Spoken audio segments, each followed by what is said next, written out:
What's good, people? It's about that time to randomly relate, reverse rants, no hate. So, look, y'all,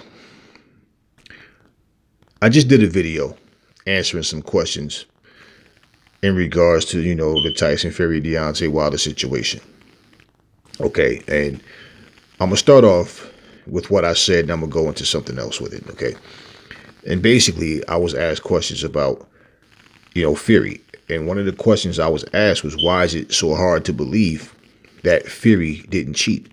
Now, if you've been watching the videos, then you know my stance on this. Like I said, and I've stated several times, which is why I say, I feel like you guys watch the videos with a closed mind. I've stated several times, I'm not putting cheating past Fury or any of them. Now, until you give me a reason to believe that you are a cheater, what I'm saying, I don't know what he would or wouldn't do. I don't know what any of them would or wouldn't do. But again, when your evidence or what you consider evidence is not concrete, but in your minds it is because you want to believe it, that doesn't change my stance on it.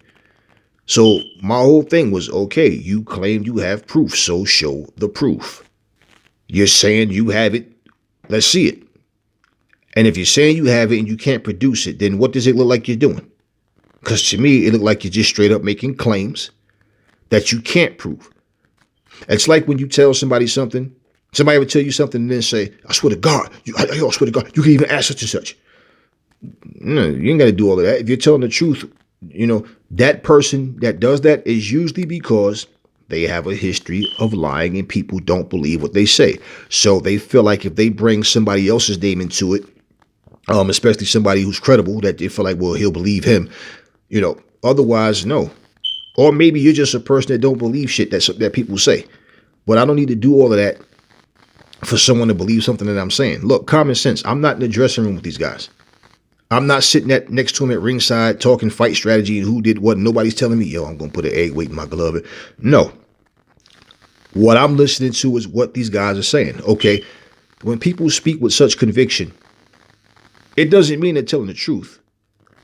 But if we're going to be petty and just say, oh, well, I just don't believe a guy because I don't want to believe him. Now, let's look at Jarrell Miller, for example, who said confidently and sat there and called AJ a drug cheat.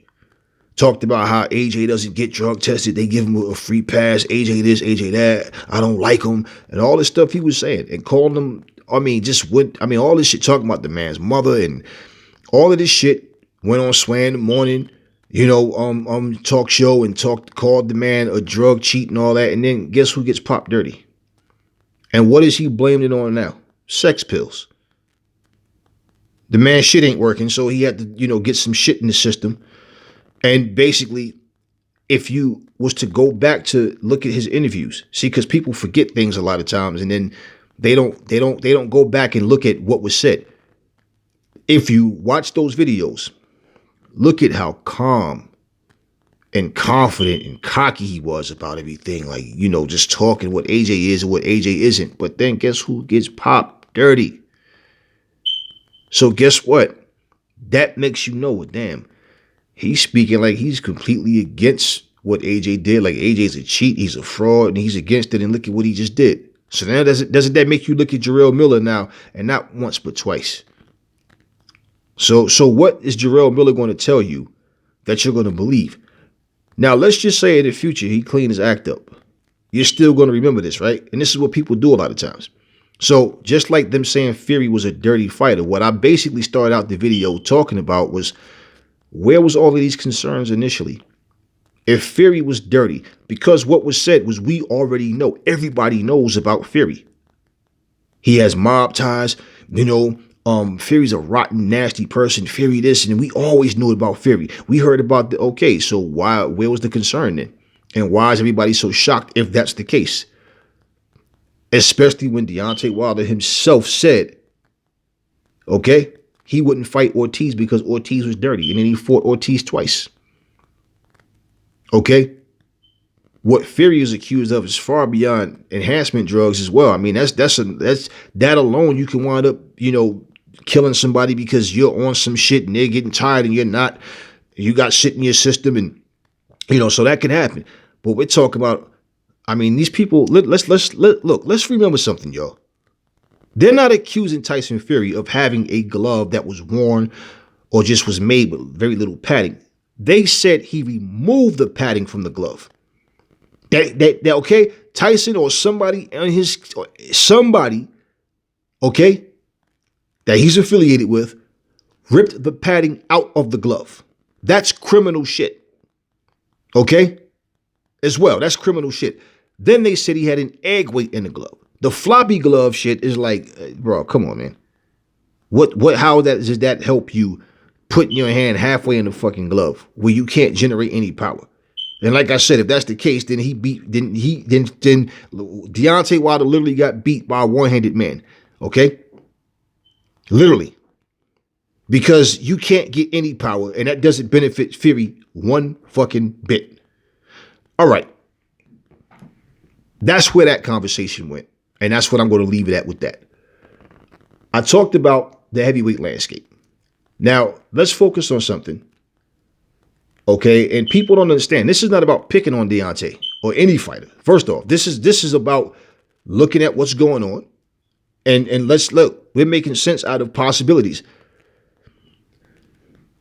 Lawsuit and all that bullshit aside, if Deontay Wilder is ready to fight right now, like he said, then since Tyson Fury is fighting on the 5th, you got Dillian White about to redo it. Well, it got postponed. With him and Povetkin, and to January. And then you got Derek Chisora, who just fought, saying, hey, he'll fight, Dillian White on that day that Dillian was supposed to fight Povetkin. Anthony Joshua has his fight coming up with Pulev. From what I understand, Joseph Parker was supposed to be in training for a fight. Okay, former ex-champions and all of that. Where's Deontay Wilder? If you was training and did all this training and you're in such phenomenal shape like everybody claimed, even though you yourself said you wasn't even training, why would you let that all waste and go away? Right? You believe in your confidence in your skills. You believe in your skills. You have confidence in yourself, right? Your ability. So why wouldn't you fight somebody and say, you know what? Nah. And make a statement. Come back, knock somebody out. Guess what? Everybody's like right back into this whole Fury versus Wilder shit. It gets new life now. Because let's be real. Look, there's a lot of people that really don't even care for this fight. I'm one of them. I don't even care about a third fight between the two of them, to be honest with you. But at the same time, for Deontay to want that fight and for Fury to want it, but not going to sit around and wait for it. When it's a done deal, then it's a done deal, or however you want to say it. Okay. But for Deontay, what does he gain by sitting back and not fighting? And this is how a lot of fighters react when they have one fucking loss. And then guess what? They're never the same when they come back. Because mentally, they're not the same. Physically, where they should be and in the shape that they should be getting in, it gets to a point where a lot of times they just get burnt out. And they lie to themselves about where they stand as a fighter. Then they get in the ring and it's just not there anymore. And it's not helping him to just, why is he, can anybody explain why he's not fighting? And don't say, oh, well, he was going to fight Fury, but Fury pulled it. No, the contract expired. No, and the fight kept getting pushed back. And like I stated in another video, Bob Arum himself spoke about it and said the networks didn't want that fight. And that happens a lot of times. And you guys need to understand something. Tyson Fury's name is not golden. Deontay's name is not golden. Okay, but Tyson Fury, now if he does fight AJ, this fight's supposed to be in the UK. In fact, the very next fight he's having on December the 5th is going to be in the UK. Deontay Wilder's not a big draw in America. Okay, he can't even sell out a stadium in his own hometown. So, if you go to an arena that holds 15,000, 16,000 and you got about 7,000 to 8,000, that's a lot of people that didn't show up. Okay? And the networks, if they feel like something is not going to make the numbers that they want, and then understand too, this whole fighting in empty arenas, they're losing money. So People, the promoters themselves are like, man, this is the lose-lose situation for us. Now the fans can watch the fight and say, hey, that was a good fight or whatever. But at the same time, it's like, it's a lot of things that go on behind the scenes that we don't know about. But what's stopping Deontay Wilder from getting in the ring fighting? You're only getting older, bro. You're not getting any younger. So what's the holdup? How is this helping him? So all of the rumors that people are saying about, they think Deontay's going to retire. A lot of people as fighters understand what it feels like to have to get your ass up and train every day, push yourself, days that you don't feel like doing it, but you do it anyway, and all of this kind of stuff. And to look at his reaction, whether they want to say it or not, they're looking at his actions and they're going, you know what, the way Deontay's acting, this guy might retire, man. And I know that when a person is going through, like, mentally, emotionally, they go through some shit. It's harder than you would know for somebody to bounce back. And people, but such and such bounce back. Well, such and such is a different person. You know what I mean? And so to stay active, to stay busy, that's what Fury's doing. And that's what he should be doing. Okay, Fury fighting somebody else. You're going to waste your time trying to sue him when the contract is expired. And not only did the contract expire, but at the same time, despite your protest, he still announced having a fight on the 5th. And you're saying you ready to go? Okay, fight somebody else. And to be honest with you, the way things are going, I don't think we're going to see Deontay in the ring for a long time. It's already been 8 months. So if he's not in shape to fight anybody and he's so focused on Fury as far as this lawsuit thing and, making the big stink out of that, then I mean, who's he going to fight? I mean, you got people like, Oscar Rivas is out there. Adam Kalnaki just got knocked out by Helenius, or fight Helenius. Fight somebody just to stay active and make that statement to say, I'm still here. Now, how much better do you think Deontay Wilder is going to be? He just got rid of Mark Breathen, who was his head trainer, right? So who Malik Scott? And I don't even know if that's the case. I heard, and many other people have heard, that he brought in Malik Scott. But we haven't heard him say anything about this is who my new trainer is or my team. I mean, Malik Scott. So what I'm expecting if and when he does fight is going to be the same old Wilder. You guys can imagine all you want, just like how y'all do with Mike Tyson, thinking Mike Tyson is still the Mike Tyson of 21 years old. It doesn't make a difference.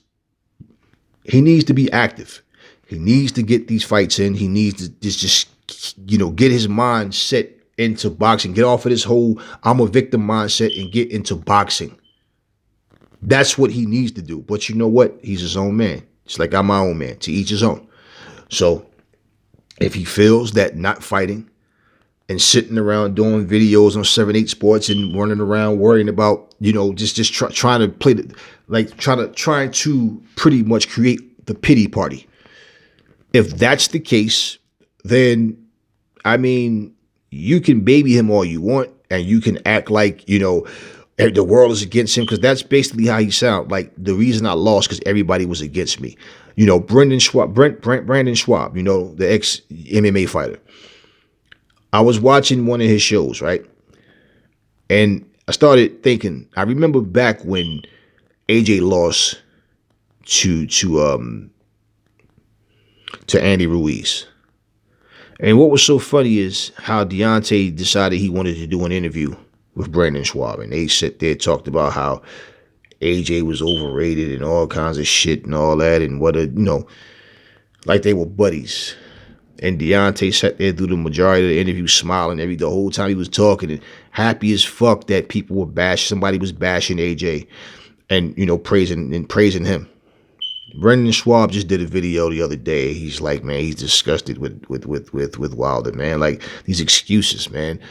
This is not the way. Just accept your loss, man. Bounce back up, pick yourself up and come back. And I agree. And Brandon Schwab is a guy who the majority of what he said you don't agree with. He says he's very opinionated about a lot of things. And it's like, a lot of, He just says a lot of shit a lot of times that I don't know why the fuck he says it, but he does. But now, he said, I love Deontay, but man, come on, these excuses are ridiculous. Listen, so now, is Brandon Schwab going to be on the shit list now? Is he going to be another one that's against Deontay? Is everybody closing in on Deontay now? Is this whole thing, we need him to lose so bad that everybody has to come against him? What if Kenny Bayless sues him for defamation of character? What if Tyson Fury decided I'm going to sue this motherfucker for that defamation of character? He's walked right here telling people that and Tyson Fury's focusing on his fight right now. So the last thing on his mind should be any distractions from what Wilder anybody is talking about, right? Go through your fight. Now, what if after his fight he decides, you know what, I'm going to sue this motherfucker, claiming he got proof and talking all this bullshit, trying to slander my name? Nah, I'm going to sue his ass. What if that happens? And the first thing a lot of fanboys are going to say, you see, nobody wanted to take action. But as soon as Tyson Fury says something, now see, you're supposed to take action. And the whole problem through the whole time was Deontay didn't take any action. He was quiet. Nobody's going to, make an investigation because a YouTube channel says that they should. He himself has to be the one to say, I want an investigation. I got a question. Simple question. How hard would it be to say, look, I feel like I was cheated? He came out and said it, right? 8 months later. Wouldn't it make more sense to say, I want those gloves inspected that Tyson Fury wore in our fight? Because I don't think he had any padding. Okay, so what? They magically took the padding out and somehow after the fight made the padding go back in? Why was those gloves not requested to be seen and examined? I remember Canelo did that shit with the hand wraps with Margarito. And he sat right there being interviewed, had it in a little Ziploc bag, and he's talking about the whole situation. And he's breaking down what he believes happened and talking about the things that Margarito probably got away with in the past and everything. And he spoke, he handled it. He did something about it. He didn't just sit on his ass playing, hey, everybody please feel sorry for me. I only lost because I was cheated. That's not what you do.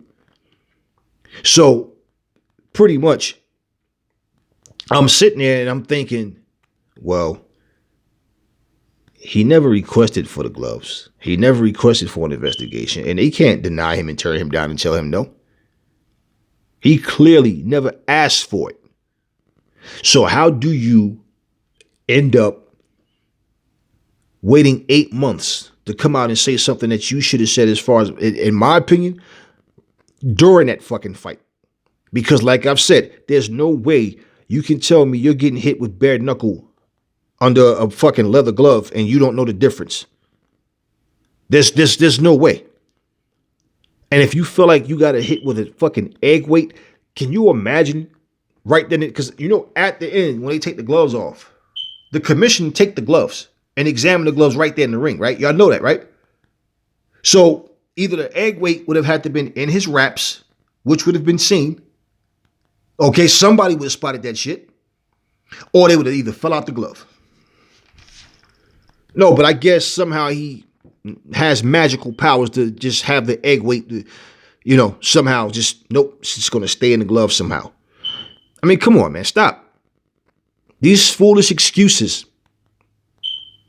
See, so if you look at logic and reason in the whole situation, with all of these, but I was cheated. The guy did this and he did that. Well, look. The easiest way to catch somebody is red-handed. Which somebody on my channel used that term. Tyson Fury's not looking good for him. He's caught red-handed. No, red-handed means, I caught you trying to steal my flashlight. Caught in the act. That's what that means. He wasn't caught doing anything. So this is why, if you have this proof, present it, bro. Like you said, right? Like Tay said, we got all the evidence and proof we need. After the third fight, we're going to get the dirty motherfucker about the sport. So if it's really about a lawsuit, and like I stated in the last two videos, he's not suing him. The lawsuit is not about Glovegate. It's about the third fight not happening. So you mean to tell me you're more concerned about a fight not happening versus the fight that did happen, where you should be suing this motherfucker for busting you upside your head with an egg weight? I mean, but see, you guys that have this hard, thick skull, you guys try to just, you know what? Nah, well, anyway, Tyson Fury's lying. Deontay telling the truth. This is, whatever. So I'm not here to argue points with guys. I'm here to bring the logic and reasoning out, so people can look at shit for what it is and think, you know what, that makes sense, or that doesn't make sense. Because if you're going to tell me that out of everything that happened, the biggest concern is the third fight not happening, nah, that's backwards. It's as backwards. So this whole situation of COVID messing everything, causing fights to not happen. This whole situation of the big fights not happening when they should. We just have to deal with that. But we do know that you can fight. Even if it's in an empty arena, you still can fight. What's stopping Deontay Wilder from getting in the ring and fighting another opponent on December 19th? What's stopping?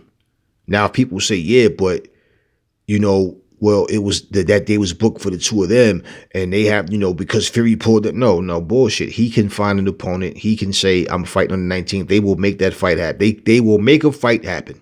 Let's not be stupid. It's November. Okay, early November now. What's today, the 8th? 7th? Wait. I think today is November 7th. You really think that Deontay Wilder is going to be in fight shape by December 31st? And they have no fight announced? Or, let's say if he did fight on the 31st, are they going to try to be sneaky and try to get somebody on like 2 weeks notice or 1 week's notice that, hey, let's make the fight happen? Because until I see Deontay Wilder training, until I see him showing some dedication to the sport and fuck all these little stupid, creepy, little fucking staged videos, until I see him handling his business, doing what the fuck he's supposed to be doing, and that's boxing, then as far as I'm concerned, he's inactive. Okay? He's on the inactive list because nothing's happening. What else how else can you look at it? How else can you look at it? Because if he's suing Tyson Fury, well, Fury would be more distracted than him, because Fury has a fight coming December the 5th, but he doesn't. And I heard people asking the question of, yeah, where's Tyson Fury? What do you mean, where's Tyson Fury? Tyson Fury's training, preparing for his fight. He's not giving a fuck what Deontay Wilder's talking about. You understand what I'm saying? So that's my point. For Deontay to just sit on the sidelines, letting himself just get older and just pretty much be inactive and not do anything, I don't see how that's helping him. But for anybody who has the understanding that, things happen, we're not there to know. And I tell people, we're not there to know. I'm not there. I'm only going by what they say. It's what a judge does. A judge is not there when the crimes happen. He just go by what he hear from both parties. Well, we know the court is different, but at the same time, that's what he goes by. He's not there to know it. Your attorney that represents you wasn't there to know it. It's what you say versus what the other person say. But when you say you have proof, then you have to present that proof. You can't say, I have proof, and then you don't show it. And it's like, just let it go. No, you said you have proof, man. We need that proof. So when Brendan Schwab was talking about him, and Brendan Schwab was saying that, and this is disrespectful, I think I'm going to, what I'm going to do? I think I'm going to play that video. I'm going to play that video so you guys can take a listen to what was said and hear it for yourselves. Because at the end of the day, this is the wrong direction, and this is not the way to do it. And he's tainted. He's already tainted his career. Where, like I said before, for Deontay Wilder to get this thing put behind him, to be honest with you, or at least to the point where people just, all right, leave him alone about this shit. First off, he need for these fanboy channels to shut the fuck up and stop making excuses for him. And for what he just did and embarrassed himself, if he fight, not just Fury, anyone, but especially if he gets the Fury fight, the third Fury fight, for him to erase this shit, he's going to have to beat the living shit out of Fury. Not one of those situations, and I've said this already, where he's boxing and getting his ass kicked and all of a sudden land that right hand. Typical, shit. Because we already know he can't box. And that he has the right hand. We know that. But for him to right this wrong and all this shit, he's going to have to beat the shit out of Fury. And I don't think no fucking body in their right mind see that shit happening. But that's yet to be seen. So I think that as far as like what's happening right now with the heavyweights, to hold your position in this boxing game, you have to be active. And I think guys like Joseph Parker, who was a former champion himself, Dylan White, if he can get the win back, I think these guys, you can't be inactive and just hold on to your spot, man. And I think that these guys, as far as them passing him in the rankings, something, I don't know what it's going to take to spark a fire on his ass to make him get up and decide he wants to go in there and fight. Now, if he doesn't want to fight, that's on him. But if he's supposed to still be an active fighter, but he's just going to sit on the sidelines and something, I don't know what it's going to take to get him back in there. And to be honest with you, no, I don't want to see him come back and do his old trick, like come in here and fight somebody not ranked. No.